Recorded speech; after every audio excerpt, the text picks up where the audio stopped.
जैसा कि last episode में हमने देखा कि फैंग को सीक्रेट रूम में ट्रैप हुए पूरे 15 महीने हो गए हैं, पर अभी तक फैंग उस सीक्रेट रूम को नहीं तोड़ पाया और वहां पर कल्टीवेशन करते करते फैंग की पावर डबल से भी ज्यादा हो गई है। और अब फैंग 16 फ्लाइंग नाइफ्स को कंट्रोल करते हुए अपना एक बहुत ही ज्यादा पावरफुल कॉम्बिनेशन अटैक बनाता है और उस सीक्रेट रूम की दीवार पर अटैक करके उसे तोड़ देता है। और अब यहाँ पर फैंग का ये डेथ असाइनमेंट मिशन कंप्लीट हो जाता है, तो ये देखकर फैंग भी काफी खुश होता है। और एपिसोड के लास्ट में हमने देखा कि फैंग अपना ये डेथ असाइनमेंट मिशन कंप्लीट करने के बाद एक अजीब सी जगह पर आ जाता है, जहां पर उसके सामने काफी सारी लाइट्स आती हैं और वो लाइट्स मिलकर एक बड़ा सा वॉरियर बन जाती हैं। और वो एलियन टाइप वॉरियर फैंग से कहता है, कांग्रेचुलेशन लुओ फैंग। ये सुनकर फैंग भी काफी शॉक हो जाता है और अपने सभी फ्लाइंग नाइफ्स को निकाल कर फाइट के लिए रेडी हो जाता है और कहता है, आखिर ये क्या चीज है, एक लाइट से एक वॉरियर बन गया।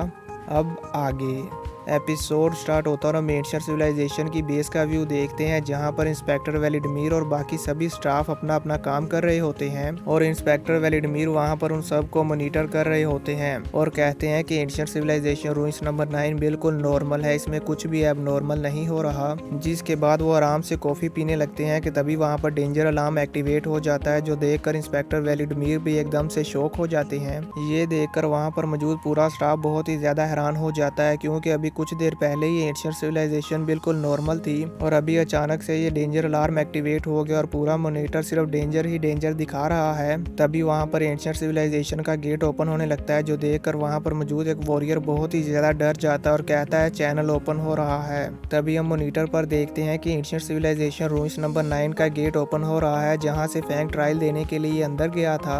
ये देखकर वहां पर मौजूद सभी मिलिट्री के सोल्जर्स अपने अपने वेपन्स और गन्स लेकर उस एंशिएंट सिविलाइजेशन रूइंस नंबर 9 के गेट के सामने खड़े हो जाते हैं और टारगेट सेट कर लेते हैं कि जो कोई भी चीज उसके अंदर से बाहर आएगी हम उसको मार डालेंगे। अब जैसे ही वो गेट ओपन होता है तो इंस्पेक्टर वेलिडमीर भागकर उस गेट के अंदर चले जाते हैं, तो वो सभी वॉरियर्स भी इंस्पेक्टर वेलिडमीर के पीछे पीछे अंदर चले जाते हैं और वो सभी जाकर उस एंशिएंट सिविलाइजेशन रूइंस नंबर 9 के गेट के सामने खड़े हो जाते हैं, जो कि इस टाइम रेड कलर का नजर आ रहा था, यानी कि यहाँ पर खतरा बहुत ही ज्यादा है। तो वो सभी सोल्जर्स अपना अपना टारगेट सेट कर लेते हैं। तभी अचानक से हम देखते हैं उस एंशिएंट सिविलाइजेशन रूइंस नंबर 9 के गेट से लुओ फैंग बाहर आता है और फैंग बड़े ही आराम से चलते हुए इंस्पेक्टर वेलिडमीर की तरफ आ रहा था। तो इंस्पेक्टर वेलिडमीर भी उसे देखकर पहचान लेते हैं कि ये तो लुओ फैंग है और वो वहां पर मौजूद सभी सोल्जर्स की गन्स को नीचे करवा देते हैं और कहते हैं कि ये कोई खतरा नहीं है। इंस्पेक्टर वेलिडमीर फैंग को देखकर बहुत ही ज्यादा खुश हो जाते हैं। जिसके बाद व्यू चेंज होता है और हम लीडर होंग को देखते हैं। लीडर होंग अपने रूम में बैठे कल्टीवेशन कर रहे होते हैं कि तभी उन्हें वहां पर किसी के आने का एहसास होता है,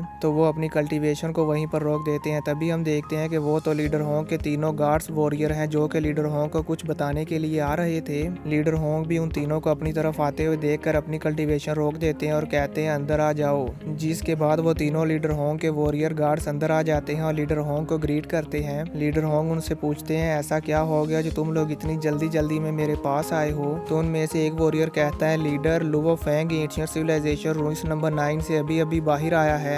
ये सुनकर लीडर होंग भी हैरान हो जाते हैं और फिर वो अपनी कॉफी को पीने के बाद फैंग को पिक करने के लिए चले जाते हैं। जिसके बाद व्यू चेंज होता है और हम फैंग को देखते हैं, जो कि एंशिएंट सिविलाइजेशन रूइंस नंबर 9 से बाहर आने के बाद अपना वॉरियर आर्मर उतार देता है और फ्रेश होने के बाद रूम में आकर रेस्ट करने लगता है और फिर अपनी कम्युनिकेशन वॉच को निकाल कर अपने फादर को कॉल करता है। हम देखते हैं कि पहले तो वो फैंग की कॉल नहीं उठा रहे थे, क्योंकि उन्हें लग रहा था कि ये फैंग की कॉल नहीं है। पर तभी हम देखते हैं कि फैंग के फादर कॉल पिक कर लेते हैं और कहते हैं, लुओ फैंग क्या ये तुम हो? फैंग उनसे कहता है, जी हाँ फादर, ये मैं ही हूँ। फैंग के फादर कहते हैं, लुओ फैंग क्या तुम अभी जिंदा हो? तुम तो एंशिएंट सिविलाइजेशन रूइंस नंबर 9 में मारे गए थे। फैंग उनसे कहता है, नहीं फादर, ऐसा कुछ नहीं हुआ, मैं बस एंशिएंट सिविलाइजेशन रूइंस नंबर 9 में किसी जगह पर फंस गया था और अभी अभी बाहर आया हूँ। मैं यहाँ साउथ अमेरिका में हूँ और आपको परेशान करने के लिए मैं माफी चाहता हूँ। मैं यहाँ से वापिस आ रहा हूँ, मैं कुछ ही घंटों में घर वापिस आ जाऊंगा। तो फैंग के फादर उसे कहते हैं, कोई जल्दी नहीं है, तुम आराम से अपना काम खत्म करके आना। फैंग के फादर अभी ये बात कर ही रहे होते हैं कि तभी वो जोर जोर से खांसने लगते हैं और उनके मुंह से खून की उल्टियां भी आने लगती हैं। अपने फादर की ये हालत देखकर फैंग बहुत ही ज्यादा हैरान हो जाता है और कहता है, फादर आपको क्या हुआ, क्या आप ठीक हैं? तभी फैंग के फादर के पास नर्स आ जाती है और कहती है, मिस्टर लुओ होंग आप ज्यादा एक्साइटेड ना हो, आपकी हेल्थ अभी अच्छी नहीं है, इसलिए आपको आराम करना चाहिए। तो फैंग के फादर उसे कहते हैं, ठीक है, पर अभी मैं अपने बेटे से बात कर रहा हूँ। तो वह नर्स उन्हें कहती है, ठीक है, और वो वहाँ से चली जाती है। जिसके बाद हम देखते हैं फैंग कहता है, फादर क्या आप ठीक हैं?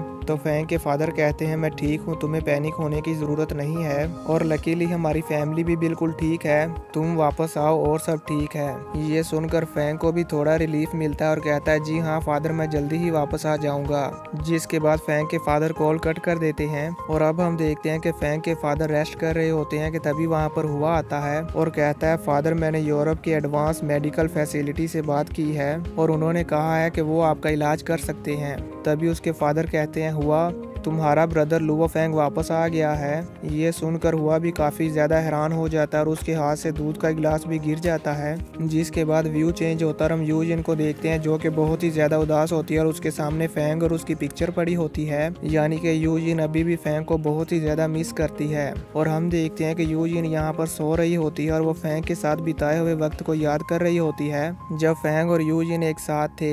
और ख्वाब में जैसे यूजिन फैंग को टच करती है तो वो धूल बन के उड़ जाता है। ये देखकर यूजिन बहुत ही ज्यादा उदास हो जाती है और उसकी आंख भी खुल जाती है और वो अपने सपने से बाहर आ जाती है और कहती है ये मैं क्या देख रही हूँ, ऐसा नहीं हो सकता, लुओ फैंग अभी जिंदा है। तभी हम देखते हैं कि यूजिन के फ़ोन पर एक कॉल आती है तो यूजिन उसे देखकर बहुत ही ज़्यादा शॉक हो जाती है और कहती है ये क्या। यूजिन इस कॉल को देखकर इसलिए शॉक हो गई है क्योंकि ये लुओ फैंग की कॉल है। अब हम देखते हैं कि यूजिन जल्दी से उस कॉल को पिक कर लेती है और उससे बात करने लगती है। व्यू चेंज होता है, हम लियाओ के विला को देखते हैं जहाँ पर उनका मैनेजर उन्हें बताता है मिस्टर लियाओ, हमारा मिशन फेल हो गया और वो इसलिए क्योंकि लुओ फैंग के ब्रदर लू हुआ ने पहले से ही सारी तैयारी की हुई थी। ये सुनकर लियाओ को बहुत ही ज्यादा गुस्सा आ जाता है और वो अपने उस मैनेजर पर चिल्लाने लगता है। लियाओ को इतने ज्यादा गुस्से में देखकर वो मैनेजर भी बहुत ही ज्यादा डर जाता है। तभी वहाँ पर वेनिना भी आ जाती है और वो बहुत ही जल्दी में आ रही होती है और कहती है लियाओ। तो लियाओ उसे कहता है क्या हुआ, तुम इस तरह से हड़बड़ाई हुई क्यों हो। तो वेनिना उसे बताती है लुओ फैंग वापस आ गया, वो अभी एंशिएंट सिविलाइजेशन रूइंस नंबर 9 से बाहर आया है। ये सुनकर लियाओ को भी बहुत बड़ा शौक लगता है और वो अपने पैरों पर खड़ा भी नहीं हो पाता और पीछे सीट पर गिर जाता है। ये सुनकर लियाओ की सांस भी फूल जाती है और वो अपने पास पड़ा हुआ ग्लास भी अपने हाथों से नहीं उठा पाता क्योंकि उसके हाथ भी बहुत ही ज्यादा कांप रहे थे। जिसके बाद व्यू चेंज होता है, हम फैंग को देखते हैं जो कि अपना वॉरियर आर्मर पहनकर उस एंशिएंट सिविलाइजेशन रूइंस नंबर 9 से बाहर आ रहा होता है और एंशिएंट सिविलाइजेशन रूइंस नंबर 9 से बाहर आने के बाद नंबर 1 को कॉल करता है और कहता है नंबर 1 जल्दी से एंशिएंट सिविलाइजेशन रूइंस नंबर 9 पर आ जाओ और मुझे यहाँ से पिक करो। तभी हम देखते हैं कि नंबर 1 भी बड़ी ही स्पीड के साथ लुओ फैंग की तरफ आ रहा होता है और उसके साथ एक और फाइटर जेट भी होता है और मुझे लगता है कि ये फाइटर जेट लीडर होंग का है जो कि फैंग को पिक करने के लिए आ रहे हैं। इसी के साथ ये एपिसोड खत्म हो जाता है।